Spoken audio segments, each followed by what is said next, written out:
नमस्कार, मैं बरखा त्रिवेदी सी न्यूज भारत पर आप सभी का स्वागत करती हूं। वक्त हो चुका है न्यूज बुलेटिन का। बुलेटिन में खबरों की शुरुआत करेंगे और जानेंगे कहां भाकपा माओवादी नक्सलियों को मिला बड़ा झटका, कहां न्याय चक्र फाउंडेशन के जिला कार्यालय का हुआ उद्घाटन, कहां बंद पड़े मकान में ताला तोड़कर हुई लाखों की चोरी। ऐसी तमाम खबरों पर आइए विस्तार से करते हैं चर्चा। जलेसर हाथरस मार्ग स्थित कैलोरा चौराहे के पास पुनेर गांव में न्याय चक्र फाउंडेशन की जिला अध्यक्ष महिला मोर्चा हाथरस राजकुमारी के आवास पर प्रदेश अध्यक्ष विष्णु मिश्रा द्वारा जिला कार्यालय का उद्घाटन किया गया, जिसमें सभी पदाधिकारियों का फूल मालाओं से जोरदार स्वागत किया गया और नए पदाधिकारियों को ID कार्ड व नियुक्ति पत्र देकर सम्मानित किया गया। जिला कार्यालय उद्घाटन समारोह के बाद जिला स्तरीय बैठक का आयोजन हुआ, जिसमें प्रदेश मंडल व जिला लेवल के अधिकारी उपस्थित रहे। प्रदेश वरिष्ठ मीडिया प्रभारी समीम खान का संस्था के प्रति अच्छी कार्यशैली को देखते हुए समीम खान को संस्था के पदाधिकारियों ने धनराशि देकर सम्मानित किया। एटा से सी न्यूज संवाददाता रमेश यादव की रिपोर्ट। जौनपुर जिला अंतर्गत शाहगंज नगर में बीती 26 नवंबर की रात को अयोध्या मार्ग स्थित स्वर्ण व्यवसायी के बंद पड़े मकान में ताला तोड़कर हुई लाखों की चोरी के मामले में उद्योग व्यापार मंडल के प्रतिनिधि ने बुधवार को प्रभारी निरीक्षक से मुलाकात की। नगर अध्यक्ष रविकांत जायसवाल के नेतृत्व में पहुंचे प्रतिनिधि मंडल ने पीड़ित व्यवसायी संदीप साहू को इंसाफ दिलाने और वारदात का जल्द खुलासा करने की मांग की। कोतवाल ने इस बाबत आश्वासन भी दिया है। फैजाबाद रोड पर संदीप साहू जी का मकान है, उनके यहाँ भीषण चोरी की घटना को अंजाम दिया है चोरों ने। और आज हम लोग शाहगंज उद्योग व्यापार मंडल के तत्वावधान में आज हमारी पूरी टीम व्यापार मंडल के सभी पदाधिकारी आज यहाँ पे श्रीमान जी कोतवाल साहब से मिलने हम लोग आए हैं। और हम लोगों ने इनके ऊपर दबाव बनाया कि भाई चाहे जिस तरीके से भी हो, इसका जो भीषण चोरी हुई है उसका जल्द से जल्द खुलासा किया जाए, जिससे व्यापारियों में जो एक भावना है, एक सुरक्षित रहने की भावना है, वो बहुत आवश्यक है। और मुझे पूरी उम्मीद है, कोतवाल साहब ने आश्वासन भी दिया है कि वो इस पर त्वरित कार्रवाई कर रहे हैं और चीज़ों की जांच पड़ताल चल रही है। वो जल्द से जल्द उन्होंने आश्वासन दिया है कि इसका खुलासा किया जाएगा। मंडल का प्रतिनिधि जो है यहाँ पर कोतवाली आया हुआ है, क्या मामला है, क्या कहना है इसके बारे में? देखिए, हमारे नगर के डिस्ट्रिक्ट व्यापारी संदीप सेठ के आवास फैजाबाद रोड पर 27 तारीख की रात को चोरों ने दरवाज़ा और अलमारी तोड़ के, घर का दरवाज़ा तोड़ा और अलमारी तोड़ के इनका 25 लाख का जेवर और 7-8 लाख रुपया नगद चोरी कर ले गए, जिसका FIR थाने में हुआ है 28 तारीख को। पुलिस क्या कार्रवाई कर रही है, इस घटना का पटाक्षेप होना जरूरी है। इसी कड़ी में आज व्यापार मंडल के नेतृत्व में हम लोग कोतवाली आए थे और कोतवाल साहब पर यह दबाव बनाया गया है कि इस घटना का जल्द से जल्द खुलासा करें, ताकि पीड़ित को न्याय मिले और नगर में आने वाले समय में इस प्रकार की कोई घटना ना हो। कोतवाल साहब ने आश्वासन दिया है कि अब आने वाले समय में इस प्रकार की कोई घटना नहीं होगी और इस केस का खुलासा जल्द से जल्द करने का उन्होंने हम प्रतिनिधि मंडल को आश्वासन दिया। जौनपुर से सी न्यूज संवाददाता दिवाकर मिश्रा के साथ दीपक सिंह की रिपोर्ट। खबर मध्य प्रदेश के रीवा जिले से है, जहां पर रीवा नगर निगम महापौर मेयर अजय मिश्रा बाबा ने रीवा शहर में नगर निगम प्रशासन के द्वारा किए जा रहे विकास कार्यों को लेकर प्रेस वार्ता का आयोजन किया। आइए सुनते हैं प्रेस वार्ता के दौरान महापौर ने क्या कहा। 2019 से कार्यकाल नगर निगम का समाप्त हुआ 2019 में। उसके बाद कांग्रेस की सरकार गिर गई और कोरोना जैसे महामारी आ गई, जिसके कारण लोगों को आर्थिक संकट से जूझना पड़ा। उसके बाद भी आपकी सरकार ने संपत्ति कर, शिक्षा उपकर, जल कर, स्वच्छता कर क्यों बढ़ा दिया? उसे आपने लागू क्यों कर दिया? नगर पालिका नियम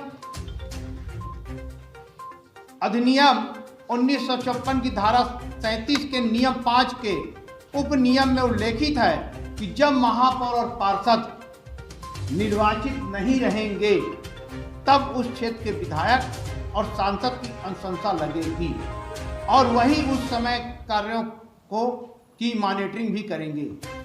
प्रशासक ही परिषद और MIC के कार्यों की समीक्षा करेंगे और उसका निर्णय लेंगे। जैसे आज MIC है और परिषद होती है, वैसे प्रशासक रहेंगे, करेंगे।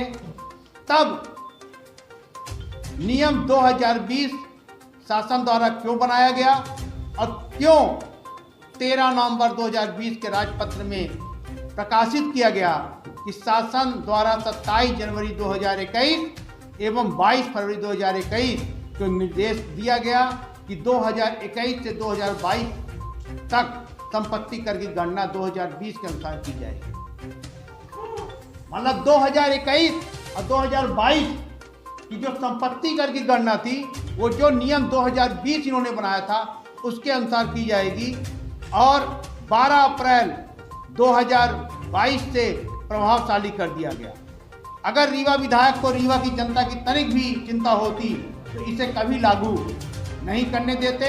इसी प्रकार से शिक्षा उपकर में 100 गुना की वृद्धि की गई। पहले देयक संपत्ति कर पर 3% दिया जाता था और वार्षिक भाड़ा जो योग्य संपत्ति मूल हो गया है उस पर 3% दिया जाता था, लेकिन अब यह सब बढ़ा दिया गया। इसी प्रकार 20 अप्रैल 2022 को जलकर और स्वच्छता कर की वृद्धि कर दी गई। यह मध्यम वर्गीय परिवार का शहर है, यहाँ लोगों की आमदनी बहुत कम होती है और इस मध्यम वर्गीय परिवार के शहर में अगर इस तरह कर की वृद्धि कर दी गई तो ये चिंता का विषय था। रीवा से सी न्यूज संवाददाता अर्जुन तिवारी की रिपोर्ट। टीकमगढ़ में छेड़खानी कर मौके से फरार हुआ अज्ञात युवक को पुलिस ने गिरफ्तार किया। बीते रोज नगर के नंदेश्वर कॉलोनी में बाइक सवार युवक ने लड़की के साथ छेड़खानी की। पूरा घटनाक्रम सीसीटीवी कैमरे में कैद हो गया। वहीं पुलिस ने आरोपी को सीसीटीवी के आधार पर गिरफ्तार कर लिया है। युवक का नाम सूरज कुशवाहा बताया जा रहा है। मीडिया पर वायरल हुआ था। इसके बाद सर आज आरोपी को पकड़ा है। क्या नाम है इसका, कहाँ से पकड़ा है, इसकी प्रोफाइल क्या है? ये 27 नवंबर को नंदेश्वर कॉलोनी में छेड़छाड़ करते हुए वीडियो रिकॉर्डिंग हुआ था। इसमें तब से इस अज्ञात आरोपी की गंभीरता से तलाश की जा रही थी, जो आज पुलिस अभिरक्षा में है, जिसका नाम है सूरज पिता अजुद्दीन कुशवाहा, जो करीबन 18 साल का है, ग्राम अनगेड़ा का रहने वाला है और 10वीं तक पढ़ा लिखा है। लेकिन इससे पूछताछ करने पर ये जानकारी ज़रूर सामने आई है कि ये पूर्व में भी ऐसी घटना कर चुका है, लेकिन लोग जो है लोक लाज के कारण इसकी शिकायत नहीं कर पाए। आज अभी अभिरक्षा में लेके पूछताछ जारी है और पुलिस विभाग चाहता है कि उसके साथ गंभीरता से कार्रवाई करके उसको सजा दिलाई जाए। सर, इसका कोई आपराधिक रिकॉर्ड है? पिछला कोई रिकॉर्ड सामने आया है इस तरीके की घटना की? कोई मामला दर्ज हुआ है? अभी तक जानकारी में लोकल थाने में तो कोई अपराध पंजीबद्ध नहीं है। अन्य जिले के थानों से हम जानकारी ले रहे हैं। सर, जैसे और भी शहर में जगह इस टाइप की अगर आप लोग घटनाओं को अंजाम दे रहे हैं तो उसमें कोई सख्ती दी जाएगी क्या? अभी एक तो नया सिस्टम ये है कि पुलिस विभाग की ओर से और ऐसे सार्वजनिक जगह जो अपने कस्बे में है वहाँ सीसीटीवी फुटेज हेतु जो है वो सीसीटीवी कैमरे हेतु जगह हम तलाश कर रहे हैं और कैमरे लगा के हमारे सीसीटीवी कंट्रोल रूम से निगाह रखी जाएगी। और बाकी जो है जैसे कोचिंग सेंटर है उसमें हमने ये कहा है कि वहाँ जो है पुलिस गश्त बढ़ाई जाए। ठीक, धन्यवाद। टीकमगढ़ से सी न्यूज संवाददाता गिरीश कुमार खरी की रिपोर्ट। चतरा में प्रतिबंधित भाकपा माओवादी नक्सलियों को बड़ा झटका लगा है। संगठन का दुर्दांत नक्सली चतरा, पलामू व लातेहार समेत झारखंड, बिहार के अलग अलग इलाकों में आतंक का पर्याय बन चुके सैक सदस्य गौतम पासवान व मनोहर गंजू दस्ते के एरिया कमांडर कमलेश यादव ने पुलिस के समक्ष आत्मसमर्पण कर दिया है। इतना ही नहीं, कमलेश ने पुलिस के समक्ष आत्मसमर्पण के बाद पूछताछ के दौरान संगठन को लेकर कई राज उगले हैं, जिससे चतरा पुलिस एमसीसी नक्सलियों के विरुद्ध और भी बड़ी विध्वंसक कार्यवाही कर सकती है। कमलेश यादव ने झारखंड सरकार की आत्मसमर्पण नीति कई दिशा निर्देश से प्रभावित होकर आत्मसमर्पण किया है। उन्होंने समराले स्थित कॉन्फ्रेंस हॉल में उपायुक्त अबू इमरान, एसपी राकेश रंजन और सीआरपीएफ 190 बटालियन के कमांडर मनोज कुमार के समक्ष आत्मसमर्पण किया है। इस दौरान सरकार की पॉलिसी के तहत डीसी ने सरेंडर करने वाले नक्सली कमलेश यादव और उसकी पत्नी को सरकार के प्रोत्साहन राशि योजना के तहत 1 लाख रुपए का चेक सौंपा है। साथ ही विरुद्ध दर्ज मामलों में सुनवाई के दौरान उसके परिजनों को सहयोग करने के साथ साथ सरकार की ऑपरेशन दिशा के तहत मिलने वाले तमाम लाभ से उसके परिवार को लाभान्वित करने की बात कही है। कमांडर श्री कमलेश यादव ने आज यहाँ पर आत्मसमर्पण किया है। ये प्रतापपुर थाना के रहने वाले थे। इस अवसर पर मैं जितने भी नक्सल हैं उन सभी से ये एक रिक्वेस्ट करूँगा, आग्रह करूँगा कि समय आ चुका है, आप लोग सभी उग्रवादी धारा को छोड़कर जल्द से जल्द आत्मसमर्पण करें तथा झारखंड सरकार की जो नई दिशा आत्मसमर्पण पॉलिसी है उस पॉलिसी का फ़ायदा उठाएं। आप लोगों को ये पता चलेगा यहाँ पर आकर कि जिस रास्ते पे आप भटके हुए हैं, जो आप जंगल जंगल भटक रहे हैं, उसमें कुछ भी नहीं रखा है तथा उसमें आपके पास गोली खाने के अलावा कोई और चारा नहीं बचा हुआ है। यह सही समय है। सरकार भी ये चाहती है कि नक्सली आत्मसमर्पण करें। आप लोग सभी इस मौके का फ़ायदा उठाएं और जल्द से जल्द चतरा पुलिस के, झारखंड पुलिस के समक्ष आत्मसमर्पण करें। धन्यवाद। ये मुख्यतः जो चकरबंदा और हमारे जो चतरा जिले का जो बॉर्डर एरिया था, चक सलिया इत्यादि, इस एरिया के एरिया कमांडर थे और काफ़ी आपराधिक कांडों में ये वांछित रहे हैं। इनसे हम लोगों ने डिटेल इंट्रोगेशन किया है और इनसे हम लोगों को कई सारे नक्सली कांडों को उद्भेदन में काफ़ी महत्वपूर्ण सहायता मिली।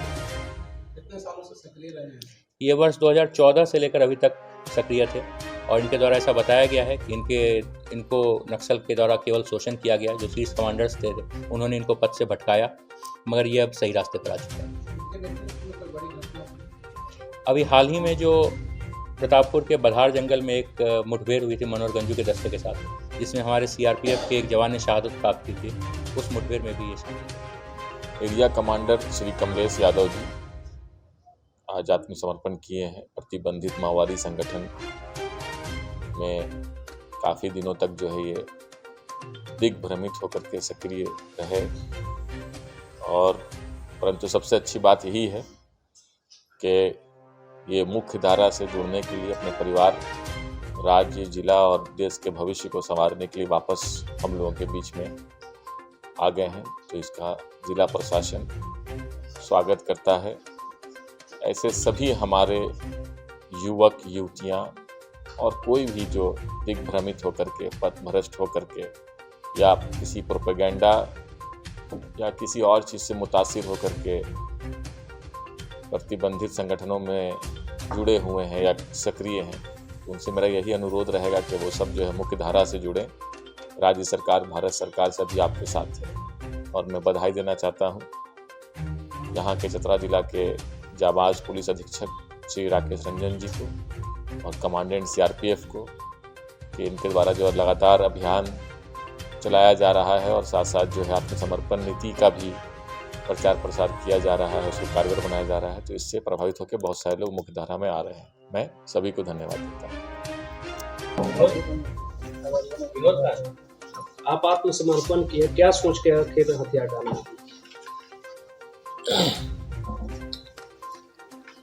ये हम यहाँ पे पार्टी में ज़मीन का विवाद चल रहा था। ज़मीन के विवाद में हम यहाँ पे आए थे, समस्या था तो हम यहाँ पे आगे पार्टी में लोग बोले कि आपको समस्या हल कर देंगे। तो लोग समस्या हमारे को बिलवा करके 7 साल तक रखें। उसके बाद हमारा कोई समस्या आज तक हल नहीं हुआ। उसके बाद ये पुलिस जो आती है, जो झारखंड सरकार जो अभी चलाया है आती ये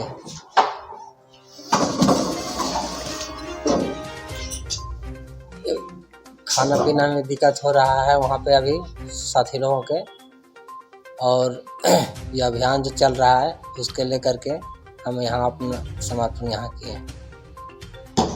जान के डर से आत्मसमर्पण किए हैं कि आपको लगा कि हम गलत भटक गए थे? हम गलत भटक गए थे, इसके कारण से हम यहाँ आत्मसमर्पण किए। अपने दूसरे साथियों के लिए क्या संदेश देना चाहेंगे आप? दूसरा साथियों के हमारा साथी जो भी इतना दिन से भटक रहे हैं वो आकर के सरकार के द्वारा ये जो सिलेंडर पॉलिसी चल रहा है उसका आकर के अपना लाभ फायदा उठाएं। आपके द्वारा अपना लाभ फायदा उठाएं। अपना जितना टाइम बच रहा अभी जो आपको समय बच रहा है अपना घर परिवार से गाँव समाज के साथ अच्छी तरह समय बिताएं। किनके दस्ते में रहे हैं सिलसिले? हम अरविंद भैया के साथ रहते थे और ये मनोहर गंजू के साथ रह रहे थे। आपके द्वारा कोई बड़ी घटना का अंजाम दिया गया? ये प्रतापपुर घटना के साथ में थे और सब कुछ भी नहीं थे। चतरा से सी न्यूज़ संवाददाता लकी की रिपोर्ट। आम जनता की समस्याओं का मौके पर ही निराकरण करने के उद्देश्य से जिला प्रशासन द्वारा बेमेतरा जिले के विकासखंड मुख्यालय बेरला स्वामी आत्मानंद उत्कृष्ट इंग्लिश मीडियम स्कूल परिसर में जिला स्तरीय जन चौपाल शिविर का आयोजन किया गया। शिविर में मांग एवं शिकायत के कुल 161 आवेदन प्राप्त हुए, जिसमें से 141 आवेदनों का मौके पर ही निराकरण किया गया। कलेक्टर जितेंद्र कुमार शुक्ला ने आम जनता से रूबरू होकर उनकी फरियाद सुनी और संबंधित विभागों के अधिकारियों को उसका त्वरित निराकरण हेतु आवश्यक निर्देश दिए।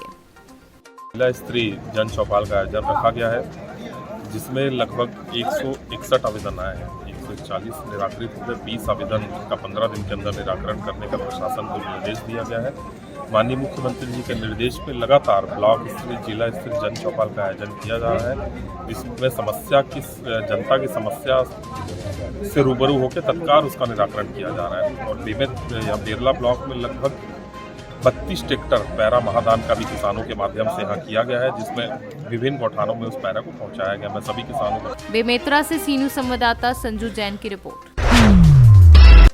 जौनपुर जिले के परावगंज जलालपुर में स्थित ओमेगा पब्लिक स्कूल के प्रांगण में क्षेत्राधिकारी केराकत गौरव शर्मा के उपस्थिति में विद्यालय के चेयरमैन पंकज भूषण मिश्रा के कुशल निर्देशन में सड़क सुरक्षा से संबंधित एक जागरूकता कार्यक्रम का आयोजन किया गया।